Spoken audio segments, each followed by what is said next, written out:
Hi and hello dear Cancer! Welcome new subscribers. Returning Eastern buyers, thank you po sa inyong walang sawang love and support for me. At kung di nyo pa alam ang the channel, link down below sa ating description box. If interested, just click lamang yung link na yan para mapunta kayo doon at araw-araw ay nag-upload tayo ng collective readings for all signs there.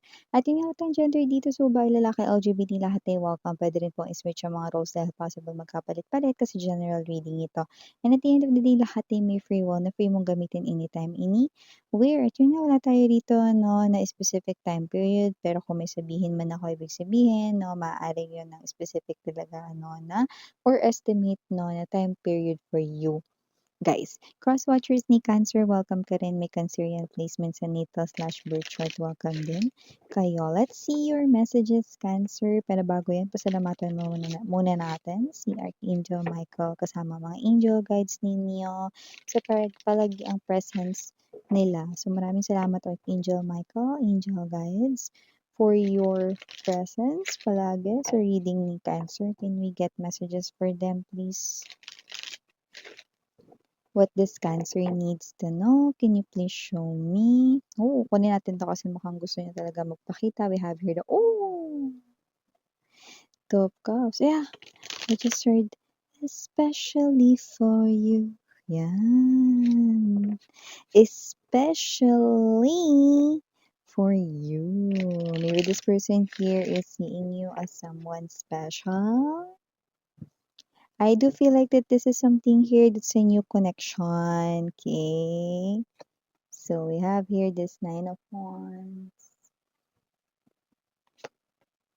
Ten of Cups, Judgment, Seven of Coins, Ten of Wands. Bottom of the deck, we have the Seven of Wands, Three of Cups, and we have the Strength energy. Okay. So, Cancer, sa nakikita ko dito mga babes, no, mukhang meron ditong energy na malapit na maging kayo nitong person na 'to, puwedeng nililigawan ka na niya. Konti na lang mga babes, mababa na yung harang rito. Konti na lang mapapaibig ka na niya 'no, or mapapaibig mo na siya, okey? Puwede kasi itong vice versa. I do see na kung sino man yang ka-connect niyo na yan, siya na yung makakatuluyan talaga ninyo. Wow! So, nakikita natin dito konting-konti na lang magiging kayo na. Pero hindi lang ito basta casual fling or hindi lang ito isang relationship na magtatapos din. Ito yung klase ng relationship na tumatawid hanggang Ten of Cups energy. Wow! Marami kayo ditong malalampasan ng mga pagsubok rito 'no, sa kasagsagan rito ng inyong pagsisimula sa inyong koneksyon. Pero ang maganda malalampasan niyo yang dalawa. I do see partnership, not just partnership, is strong partnership, power couple ang nakikita ko sa inyong dalawa. Cancer! Wow! So maybe that is someone here connecting sa iyong heart space level. Okay, someone worth investing ng time mo. Hindi niya sasayangin yung oras at pagmamahal mo. Wow! Maliban diyan, dito naman tayo sa sinayang ang pagmamahal mo at oras mo. Kasi naman 'tong energy na 'to 'no, ngayon ko nakikita itong tao na 'to 'no, ay humaharap siya rito sa parang isang malaking hukuman, you know. So yung iba literal na nasa hukuman talaga siya, bakit miss yan? Yung iba sa inyo, kung sino 'tong ex ninyo, mukhang malalagay siya rito sa alanganin. Meron akong nakikitang magsasampa ng kaso sa kanya. Puwedeng related yun sa pera, yan, okey. So yung iba naman 'no, ah na mas nakakarami rito sa energy na ito with the Judgment. Yung iba hindi mahaharap dito sa kaso, pero yung tinutukoy kong hukuman dito ay ang kanya ritong karma sa pera. Yan. So nakikita natin dito na may experience at mararamdaman at mas mararamdaman pa ng ex mo ang parang nawawalan siya at naso-short ng pera rito at nakakaloka 'no, kung kailan naman magpapasko at bagong taon wala siyang pera. Yun yung nakikita ko sa energy niya mga babes 'no. Kaya naman, just take only what resonates, okey? So nakikita natin dito, ang pangit 'no, kasi nakita ko rito with the Ten of Wands energy, Seven of Coins. Nakikita ko na ngayong Pasko 'no or maaaring bago salubungin ng New Year mangungutang siya. Pangit kaya ng medyo utang 'di ba, sa pagsisimula ng bagong taon, okey? So may gano'n akong klase ng energy-ng namamataan sa ex mo. May struggle sa pinansiyal. So, maliban diyan, Cancer, nakakuha rin ako ng energy rito ha, na posibleng meron ka raw ritong ma-achieve or sumakses or sa-success ka rito sa isang bagay na matagal mo ng pinaghihirapan, pinag-iiportan 'no. So, puwedeng ito ay sa trabaho mo, sa pinansiyal, okey, or meron ka rito na parang meron ka kasing energy na matulungin ka, eh. So, puwedeng meron kang kakilala or meron kang friend na tinutulungan, nakikita kong ibabalik niya 'yan sa'yo. Hindi ka man humihingi ng kapalit for that, nakikita kong ibabalik niya 'yan sa'yo, dahil super grateful at super thankful siya sa'yo, 'yan. Paano niya ibabalik? In terms of money. 'Yan, dun ko 'to nakikita.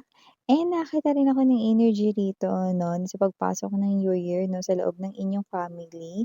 Mas nakita ko dito ng magaan 'no, na energy sa loob ng inyong tahanan and at the same time 'no, may mga energies akong nakikita rito 'no, na hindi naman sa mga may uuwi lalo na kung may family member kayo sa ibang bansa, may uuwi talaga. Pero yung energy rin kasi rito kung wala naman kayo rito na parang family sa ibang bansa or nagtatrabaho sa ibang bansa na uuwi, this is, gathering, this is reunion 'no, ng inyong mga relatives or family members dito 'no. Okey, kung may mga asawa na yung mga kapatid mo, nakikita ko dito magsasama-sama kayo ngayon, ngayong Pasko at Bagong Taon. Wow! So, maliban diyan may energy rin dito 'no, nakikita ko kayo ditong lumilipat bahay, gano'n. So, may energy rito ng change environment kayo, yung iba bahay talaga as in lilipat kayo ng tinitirahan, it's a new environment right in here at maganda yung malilipatan ninyong environment 'no. Kasi nakikita ko yung energy na mas nakaka-contribute 'no, lalo na sa inyong well-being. Yung iba naman hindi yan bahay 'no, nalilipatan, puwedeng lipat trabaho ito. Pero makikita mo rito ang growth mo sa iyong skills 'no, and at the same time mas ma-appreciate rito yung ginagawa mo 'yan. Kasi parang may nakuha ko rito, Cancer, na parang yung iba sa inyo ang tagal niyo dun sa pinagtatrabahuhan ninyo pero parang hindi pa kayo masyadong nabibigyan ng raise. Hindi lamang dun sa promotion, kundi pati na rin dun sa, what's this? What's this? Yung parang pati na rin dun sa mga benefits, 'yan, 'no, may mga gano'n 'no. But dito sa nakikita kong ito na marami sa inyo na sa 2026 'yan mangyayari, dito ma-appreciate kayo. So, lahat ng mga ginagawa niyo rito will be rewarded. Wow! More likely this is related with your career, job, money 'no, or whatever it is 'no, na way of earning a living mo, okey? So, maliban diyan, Cancer, nakakuha rin ako ng energy rito 'no, na meron ditong makikilala kang new friend. Do'n nakikita ko na matuturing mo rin 'yang family kasi makikilala mo siya rito 'no, na parang you will feel familiar with. Meron kayo ritong past life connection 'yan at friends mo rin siya dati, 'yan. Parang na-reunite kayo in this lifetime period. Friend mo siya dati, okey, kakilala mo siya noon, that's why you jive easily, that's why this person here you feel comfortable already or instantly because this person here is your best friend or friend sa iyong past life, 'yan. And para naman sa mga para naman dun sa mga mag-jowa diyan, meron na rito 'no na partner. I do see that with the strength card energy, meron ditong kinatatakutan yung person mo 'no, bagay na puwedeng situation sa kanyang trabaho 'no or personal situation. Pero 'pag naiisip niya na nandiyan ka lang, parang nakakaya niya lahat. Ang sweet. Kaya kung sino man 'tong energy 'no, yeah, puwede mo siyang tanungin, okey, mga babes, kasi nakikita ko dito parang merong situation na natatakot siya or parang may situation na rito na parang ayaw niya na mangyari yun or dumating yung araw na yun, something to do with his or her work or whatsoever. You can talk to him or her about it 'no, kasi it looks like ikaw yung resting place niya, ikaw yung safe haven niya, yan, okey?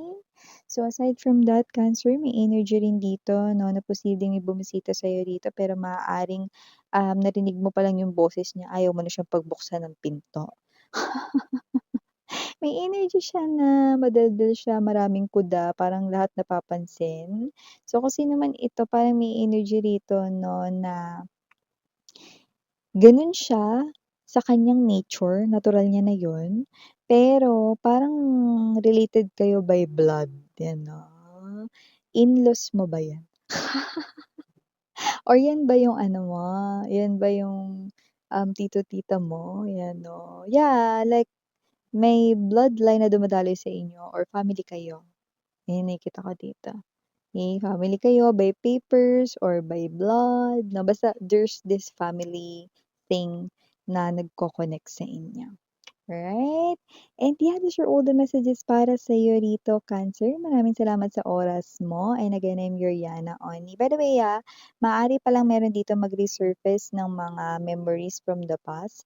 Maaring yung mga memories na yun ayaw mo nang balikan, no? You might feel a little bit uncomfortable dito. Pero yun nga mga babes, na since Mercury retrograde, okay, ganyan talaga. Pero I want you na i-control ang inyong emotions dito 'no. But don't worry, yun lang naman, wala namang dapat ika-bother. You might be thinking, 'di mo naman iniisip yon, why is that memory nag-pop out na lang or whatsoever.